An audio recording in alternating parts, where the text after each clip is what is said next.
Guys, are you ready for some bad news? I bet you have all enjoyed watching tech news and looking closely and hoping that Apple event really happened in March. Me too. With all those predictions that were mentioned about this upcoming March, I think it's time to clean it up and eventually bring this keynote to some more acceptable, maybe realistic level. By the way, while I was working on this script, Mark Gurman seemed to be pretty busy, enough to say that the next-gen iPad Pro, the one that we were all talking about, is expected in the upcoming months. What? Maybe it's safer to talk about the products that we should not expect. Please answer in the comments which Apple product or lack of such could be the biggest disappointment if Apple event does happen in March.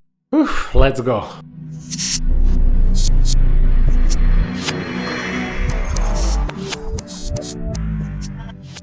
Hi guys and welcome to Digital Marketing Channel. My name is Marco and this is your weekly fix of Apple news, leaks, rumors and opinions. If you want to be up to date with the latest and future Apple products, make sure you subscribe now, slap the thumbs up and enable all notifications. Why? Because only 15% has done it.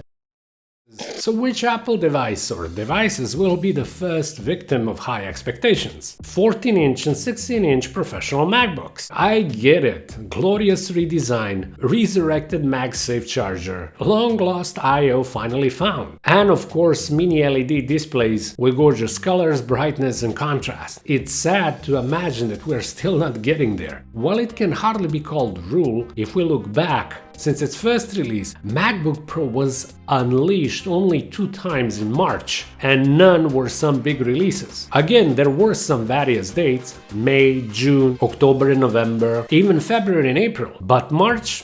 No, the only MacBook that was revealed as brand new product was 12-inch MacBook, and we all know how that story ended. MacBook Air may be considered as different beast, but its grand revision, according to Ming-Chi Kuo, is pointing at 2022. I wouldn't want to spoil that. Now, that does not mean that we may not see some MacBook updates, but I'm really skeptical about new designs. If there was one thing that would be a big deal for the upcoming March event, it would be iMac. Seeing that thing with tiny bezels, powered by Apple in-house silicon sounds amazing. Truth to be told, this is probably one of the most awaited releases in a long time. Back in 2020, there was a spark of hope that we could see next generation of iMacs, but that did not happen. It's kind of difficult to pull out the clues from some previous events, comparable for example to Apple Monitor and its more advanced XDR counterpart from 2019. Both of these were launched in July with the obvious 8 years of difference. Speaking about Apple Monitor, which is also something that's being speculated, it is possible we may not see that either. Not yet.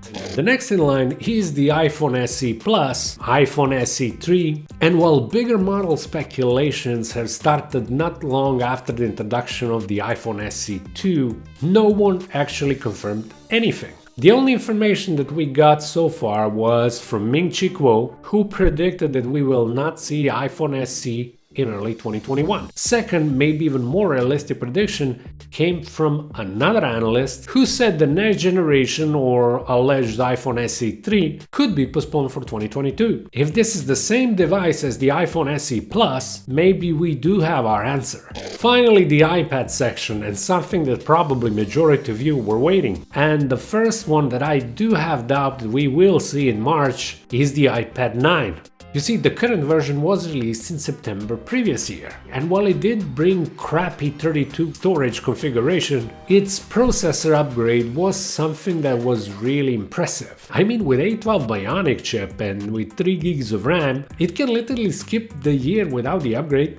I'm just kidding. It's possible that the 9th generation will not bring more power if we exclude maybe 1 GB of RAM extra and some better storage options. But to be honest, having slightly bigger display like the iPad Air 3, possibly laminated, is a great idea. But again, March seems like too early. But then this all takes us back to the beginning. Mark Gurman saying that the iPad Pro will come in the upcoming months? Was that a mistake? If Apple delays the iPad Pro with mini mini LED, should we base our expectations around the products that weren't mentioned? The products that we may consider uncertain as well can be Apple TV, or even AirTags that have been postponed a couple of times already. But then John Prosser states it's still March or not. So, what is going to be, the iPad Pro or is going to be the iPad 9? What do you think? This leaves us with the iPad mini 6 and eventually AirPods. Suddenly this event seems like less exciting.